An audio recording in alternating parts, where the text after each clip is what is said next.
At this time, we are going to begin the funeral services for Jerald I. Much.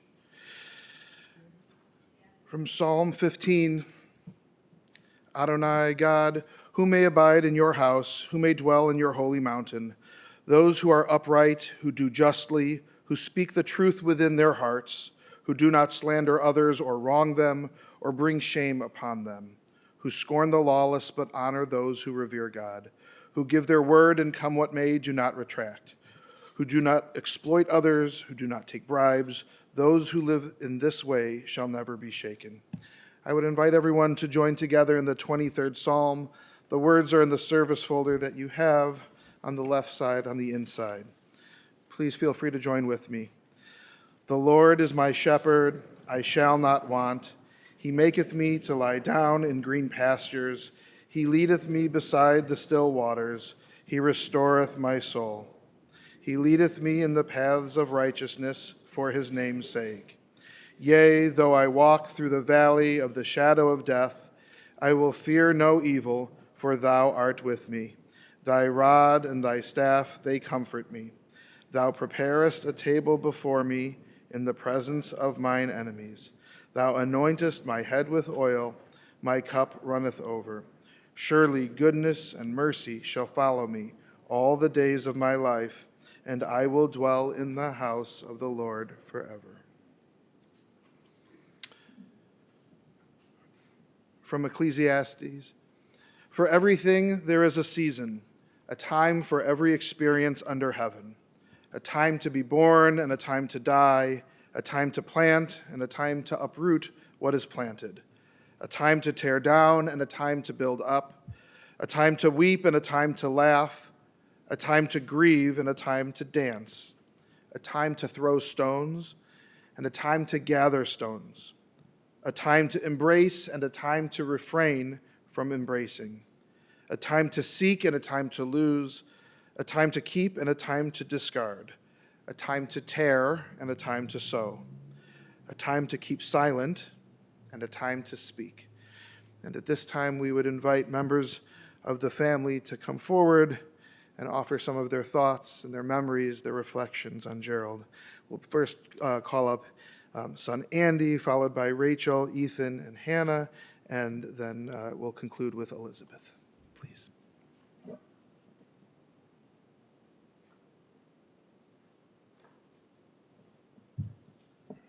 Good morning, everyone. I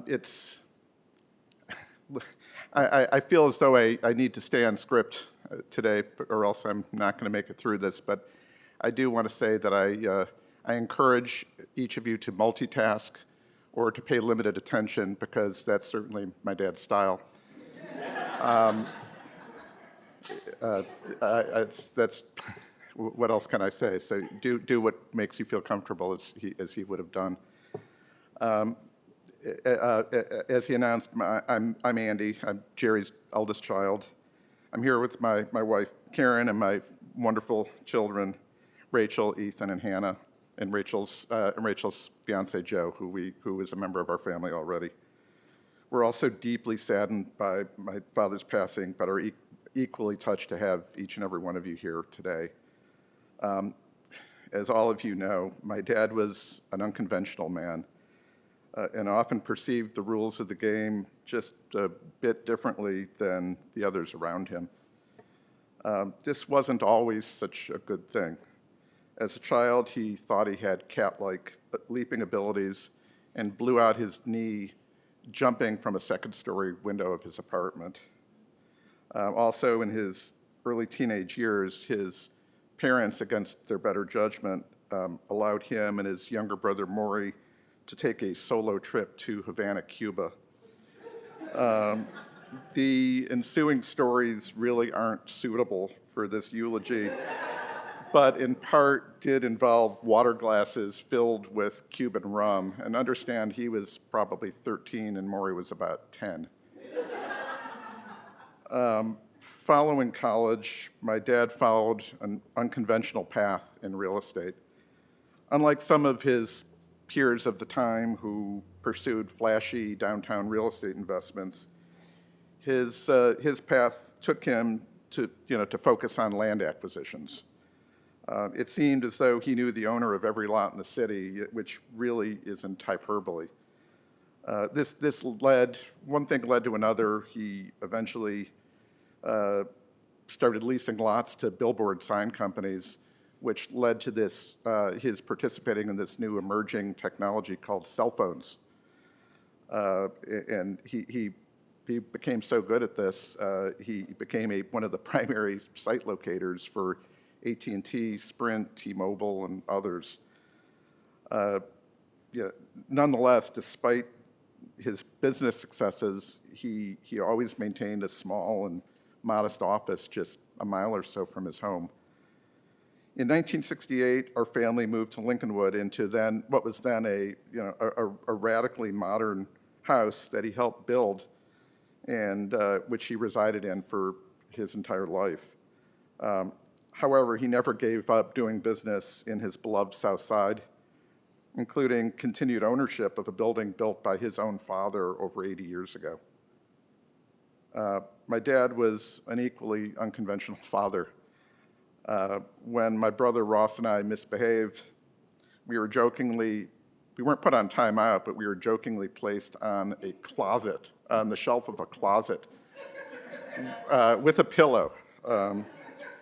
And he would never follow through on actual punishment, but he would pick up the phone and pretend to call the mythical Charlie the cab driver to come and take us away. He would play poker with us as young children, providing us with Dixie cups filled with beer to make for a more authentic poker experience. His quirks were way too numerous to count.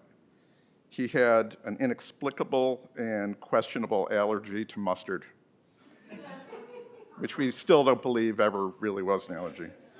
He genuinely believed that those cell towers that are, designed to look like fake trees were just as beautiful as real trees. He believed that there were two types of people in the world: people who swam and people who didn't. And this one was a doozy. He refused to buy a car from a conventional car dealer. This aversion was so deep-seated that he once bought a repossessed or a recovered stolen car that had been stripped, only to find out that it was being restored by an illegal chop shop that you needed to knock 3 times on the garage door to enter. And we were horrified to find out that it was rebuilt with stolen parts that had been stolen in part from the car of a local rabbi. My dad usually epitomized macho swagger. He broke his leg in a ski accident around 1980 and attempted to walk down the mountain with a compound fracture of his tibia, stating, I'll have to edit this, I'm not going down that mountain in an effing basket. He was eventually saved by a snowmobile driver who agreed to take him in the proper manner down the mountain. He was a tough businessman who wasn't afraid to throw elbows with his adversaries, which when he felt he had to do so, which I guess was fairly often. My dad's tough exterior tragically crumbled to pieces on July 23rd, 1985, which was also Karen's 20th birthday, when Ross tragically died in a car wreck. His inner toughness disappeared that day. I'll never forget one day when he crawled up in bed with me, got in the fetal position, and just started crying uncontrollably for an hour or more. So it was, he was tough on the exterior, but in the interior, he was a marshmallow. Therapy and support groups and that sort of thing were foreign concepts to him. He found his own sort of unconventional solace by just taking on more and more work His efforts resulted in business success beyond his wildest dreams, but obviously, the loss of Ross never came close to curing the gaping hole that was in his heart that existed for the rest of his life. My dad was loving and generous to his family and others close to him. He was a generous and doting grandfather to his 5 adoring grandchildren. I'll just speak of my own now, but he taught Rachel how to draw and paint, encouraging her to pursue a career in architecture, which I'm sure she'll talk about soon. He relished Ethan's good spirit, athleticism, ability to express himself in words, and biting sense of humor, and took him on a memorable cruise of the Greek islands. He was immensely proud of Hannah's sweetness and positive demeanor, and couldn't believe that such a petite girl would play linebacker and defensive lineman on her high school flag football team. My dad was a generous and receptive mentor to his business partners and to his professional colleagues. He was loyal to and made lifelong friendships with his staff and his coworkers, and frequently assisted them with their own businesses and helped them through their own personal struggles. I know that many of them are here today, and it means the world to us. He first learned of his diagnosis with amyloidosis, 8 or 9 years ago. It had I think only 5% of people who had it lasted 10 years, and he, despite the fact that he never took medicines or followed doctor protocols, lasted as long as anyone. It was a rotten, progressive, incurable disease that involved a buildup. I'm not a doctor, I didn't make it beyond freshman geology, but I'll try my best. Involving a buildup of amyloid proteins around the heart and other internal organs that just slowly sapped them of their function. At first, the condition progressed slowly, but as it advanced, the activities he took for granted and did his entire life, like swimming, skiing, playing golf, playing tennis, became more difficult until he was ultimately unable to do any of them.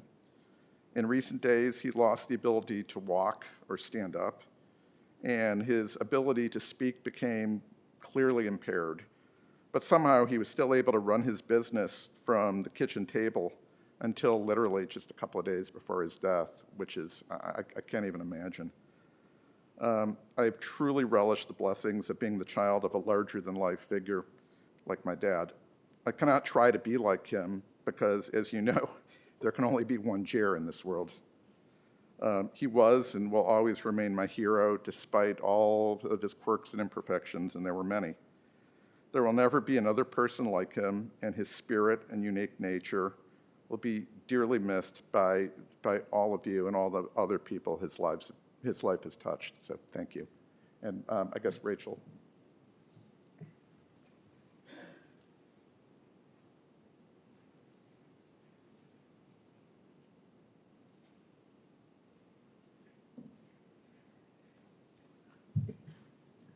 I want to thank you, Dad, for those kind words. Those were incredibly touching, and I'm also going to need to go on script so I can hold it together. But today, I want to pose a controversial take. My grandfather was an artist. I'm sure that all the people here who have heard Jerry's fake book piano performances or heard him praise ad nauseum his mass-produced paintings might disagree with me, but hear me out. An artist is somebody with a deep passion for craft and for details, someone who sees the world around them differently and looks for its structure, someone who strives to impart their passion and knowledge on others through instruction and support, and somebody whose work is never done. I will always remember the bat mitzvah trip that my grandmother and my grandfather took me on to Rome. When we were there, my grandfather and Nana and I, we would be walking down the beautiful streets, and instead of looking around at the buildings, he would be looking down and taking extensive photographs of the cobblestones, describing how they were made. And when we went to the beautiful cathedrals, he would give a cursory look to the frescoes, but then dragged my grandma and I over to the faux marble finish on the columns and describe exactly how it was made. It was my grandfather's focus on and understanding the processes that built the world that gave him his passions, and his insistence on sharing that knowledge with others that made him an artist. And everybody knows that in his life, his commitment to both his professional and personal work bordered on a type of artistic mania. Everybody knows that he was always doing some project around the house, something with Indiana, and that his life was an artistic mission that he was always improving on. Throughout my life, my papa has always been my unlikely champion in the arts, and without his encouragement, I would have lacked the confidence to pursue my aspirations. And I know that all of his children, grandchildren, family, friends, and colleagues gathered here today can agree with that sentiment.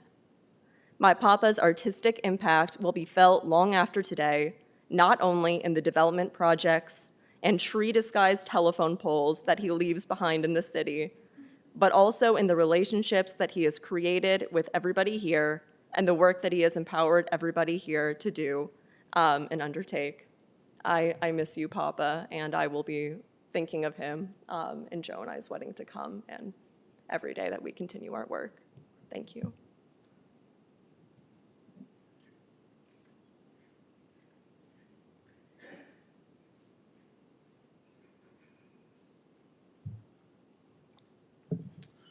Hi, everyone. I really just want to begin by acknowledging how beautiful it is to see everyone here gathered for Jerry. We're certainly here to mourn the loss of a beloved icon in our family, but also to find solace in the celebration of a man who spent 90 years as a vivacious, tenacious force of energy, love, and dedication. I think a life of fullness that is second to none. I really think it would take a 10-episode HBO docuseries and a Walter Isaacson biography to even scratch the surface of our re-examination of the life Jerry lived. So instead, I'm going to use my brief time here to focus on one specific trait within the vast mosaic that was his personality in life, that trait being his passion. I view my grandfather as a man who was driven by a type of determined passion I've truly never encountered in my entire life. A passion that was manifested in his undying dedication to his family, his friends, his work, and all of his projects.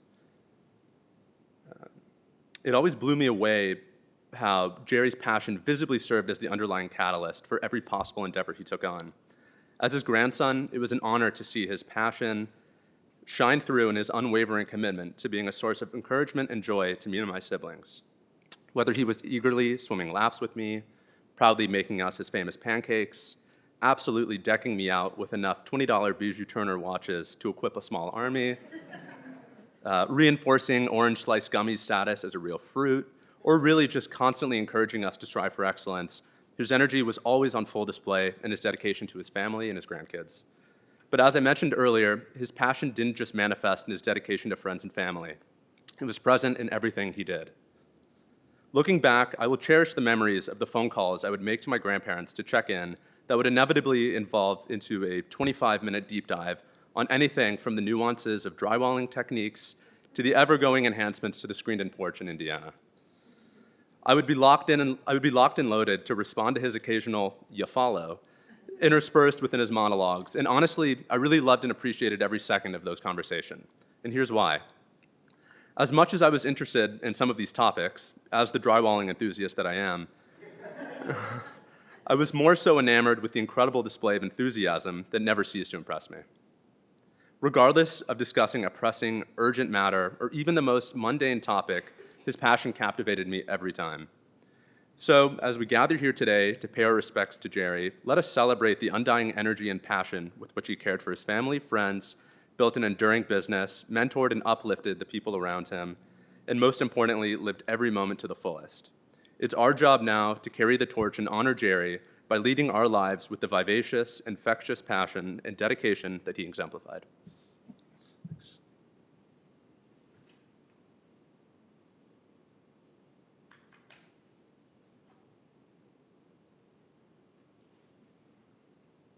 Hi, everyone. I'm Hannah, and I'm one of Papa's grandchildren. One thing that I think everyone knew about Papa was how much he loved his family. Every time I called Papa, he would always give me tons of praise, and he would always remark that I was the sleeper of the bunch. At first, I felt unsure about this phrase. I was like, ooh, but then I realized that I should actually be flattered by it. Being the youngest sibling of 3, with 2 very accomplished older siblings, it was his way of telling me to believe in myself and that I will have a very positive future. So looking back at it, I really appreciate it. I have so many amazing memories with Papa. One that I will never forget is when he would come to Atlanta for Halloween. Nana and Papa would always wear these ridiculous blow-up costumes. One time there was a sumo wrestler, a clown, and all these other ones. They were ridiculous. And Papa would be in this costume, and he'd give out little medicine bags full of jelly beans to kids in the neighborhood. And he would say, "Hey, little boy, would you like some candy?" Thankfully, the Atlanta Police Department wasn't brought in. Papa was always an amazing grandfather to me. He would always do the most for us kids, whether it was setting up bouncy castles in the basement for us or lighting fireworks in Indiana every year for the 4th of July. He will be missed, and may his memory be a blessing.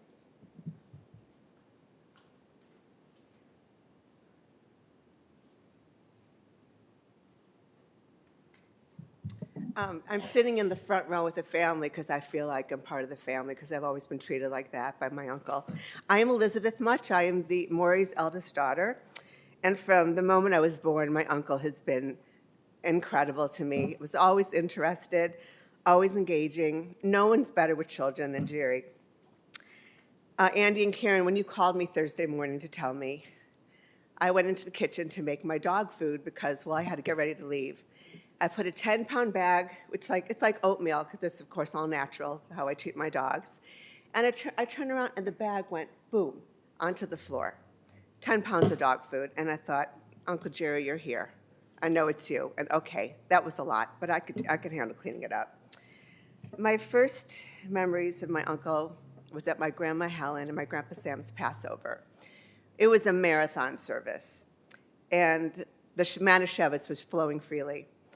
And I remember my uncle sitting next to me and pouring, and I was a tipsy type, and I was loving it.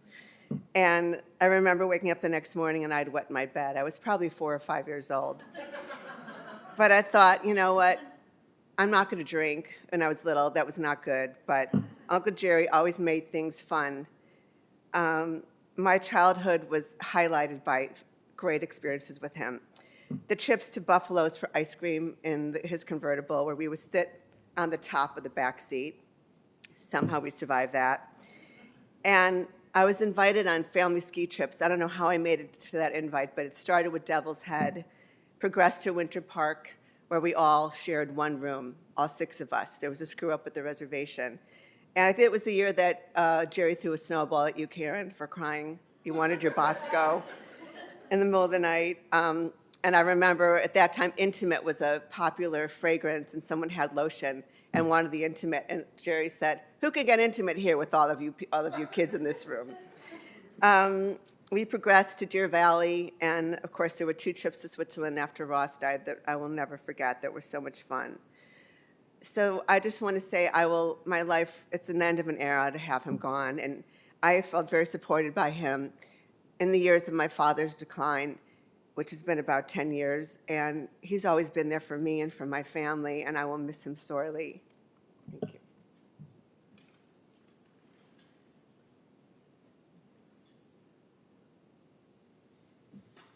Thank you all for sharing.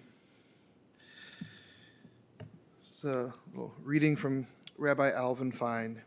Birth is a beginning and death a destination, but life is a journey, a going, a growing from stage to stage, from childhood to maturity and youth to age, from innocence to awareness and ignorance to knowing, from foolishness to discretion, and then perhaps to wisdom, from weakness to strength or strength to weakness and often back again, from health to sickness and back we pray to health again, from offense to forgiveness, from loneliness to love, from joy to gratitude, from pain to compassion and grief to understanding, from fear to faith, from defeat to defeat to defeat until looking backward or ahead, we see that victory lies not at some high place along the way, but in having made the journey, stage by stage, a sacred pilgrimage.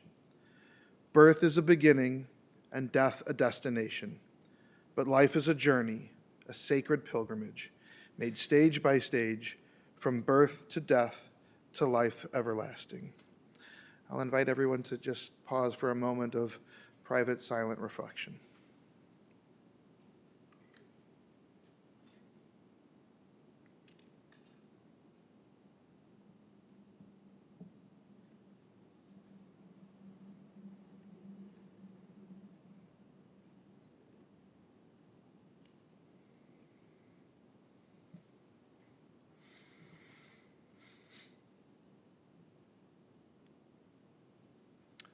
The next prayer that we'll say, I'll read it first in Hebrew, and then we'll invite everyone to join together, is the El Malei Rachamim prayer.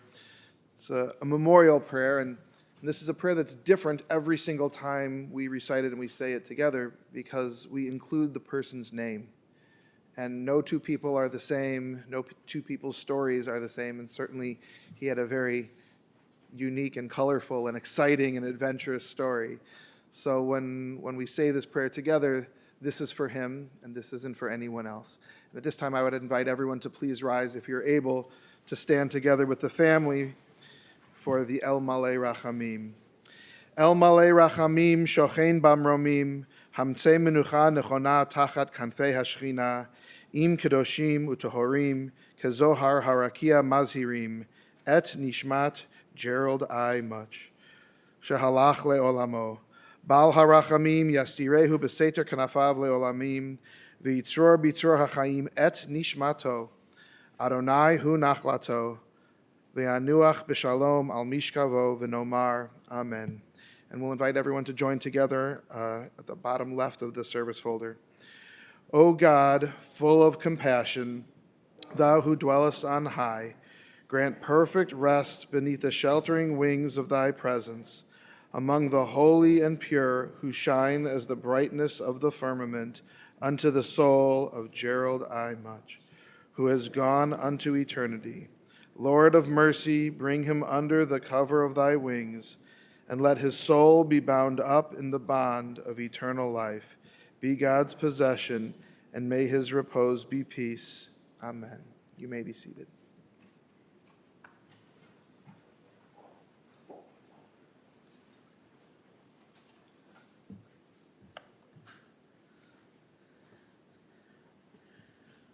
This does conclude the service here at the chapel. The family will be receiving condolences today following the interment at the Much residence, 4557 West Albion Avenue in Lincolnwood. It'll be today only, following the interment throughout today and early evening. Interment will take place at Shalom Memorial Park, and that's 1700 West Rand Road in Arlington Heights. The procession will be forming in the parking lot. Please keep in mind a few safety features while in the procession. Keep your bright headlights on at all times. Put your emergency blinkers on. Attach the orange funeral sticker to the passenger portion of your front windshield. And we will also attach a flag to the roof of your car. And please stay as close as safety permits to the car in front of you. The following people have been selected to serve as pallbearers. When I call your name, if you could please step forward. Mitch Shapiro, Rachel Much, Ethan Much, Hannah Much, Jonathan Shapiro, Emily Shapiro, and Joseph Scheid. At this time, I would ask that everyone please rise as the family, the pallbearers, are escorted from the chapel.